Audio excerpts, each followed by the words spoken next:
राधे राधे। स्वागत है आप सबका हमारे इस व्लॉग में। आज हम आप सबको लेकर चलेंगे ब्रज भूमि की पवित्र यात्रा पर। आप सब तैयार हैं? चलिए। यह है प्रेम मंदिर। इसका निर्माण जगत गुरु कृपालु जी महाराज द्वारा करवाया गया था और यह रात में बहुत ही सुंदर लगता है यहाँ की लाइटिंग। और आप ये देख सकते हैं यहाँ पर वाटर शो हो रहा था जो कि बहुत ही ज़्यादा अच्छा था। प्रेम मंदिर में श्री राधा कृष्ण की प्रेम लीलाओं का वर्णन किया गया है। शाम को जब ये रोशनी यहाँ होती जगमगाती है तो इसका नज़ारा और भी ज़्यादा सुंदर लगता है, जैसे पूरा परिसर प्रेम और भक्ति से रोशन हो गया हो। यहाँ आकर मन शांत हो जाता है और दिल में सिर्फ राधा कृष्ण का ही प्रेम रह जाता है। आप देख सकते हैं यहाँ का नज़ारा कितना ही अच्छा था और मेरी बेटी भी इसका आनंद ले रही है। आप सबने प्रेम मंदिर के सुंदर सुंदर क्लिप देख लिए होंगे।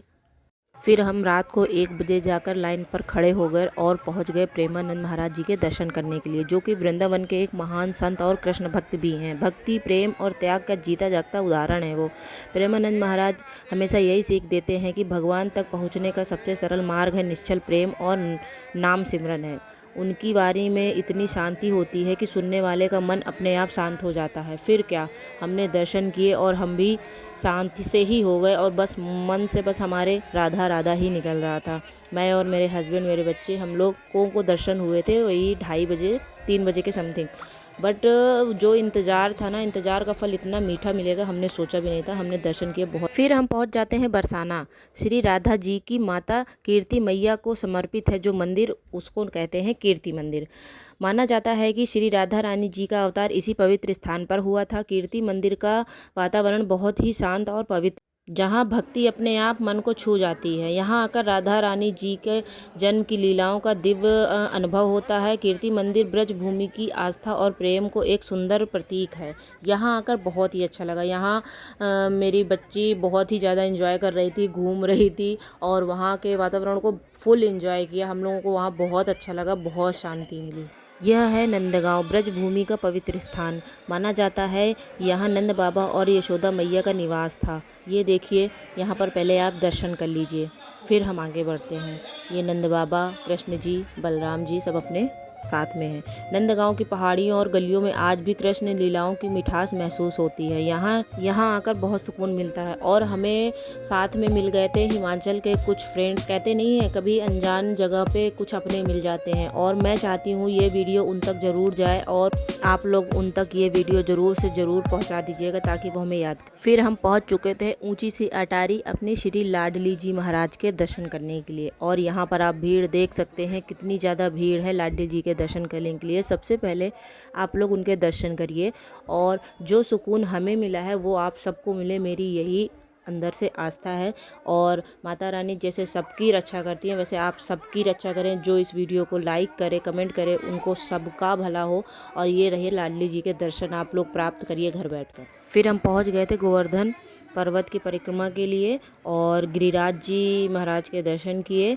यहाँ पर खड़े होकर जो सुकून शांति मिल रही थी ना, मैं आपको बता नहीं सकती। फिर हम पहुँच गए थे चारधाम मंदिर।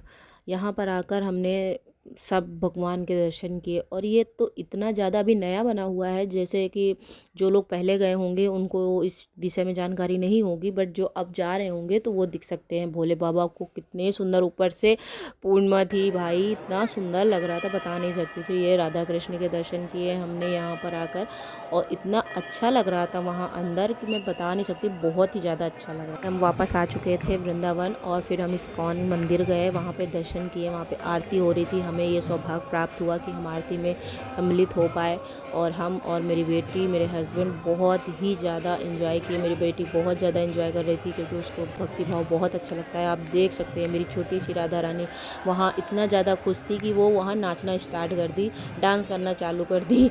और अब आप देख सकते हैं वो भक्ति में कितनी ज़्यादा लीन हो गई थी।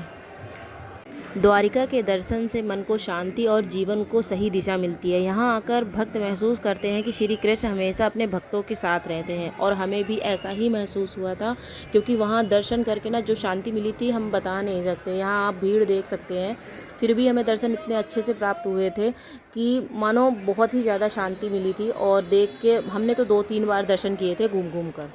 फिर हम पहुँच गए थे यमुना तट पर बोटिंग करने के लिए। बहुत ही मज़ा आया। माना जाता है कि यमुना के तट पर कृष्ण जी ने अपनी कई लीलाएं की जो आज भी पवित्र जल में बसी हुई हैं। मैं अपनी बेटी के साथ एंजॉय कर रही थी, देखिए कितना आनंद है। फिर हम पहुंच गए थे कृष्ण जन्मभूमि और यहाँ फ़ोन अंदर ले जाना मना है, मगर इतना ही ज़्यादा मज़ा आया था। जो चीज़ें मैंने नहीं देखी थी वो यहाँ आकर मैंने देखी और बहुत सुकून मिला दिल को। फिर हम पहुंच गए निधिवन और मेरी बेटी सो चुकी थी। आज भी कहते हैं यहाँ पर रात में कृष्ण लीलाएं होती हैं, कृष्ण जी अपनी गोपियों के साथ यहाँ नृत्य करते हैं। तो ये रहा व्लॉग, और मेरा व्लॉग आपको कैसा लगा प्लीज़ लाइक शेयर कमेंट करिएगा। मिलते हैं नेक्स्ट व्लॉग में। राधे राधे।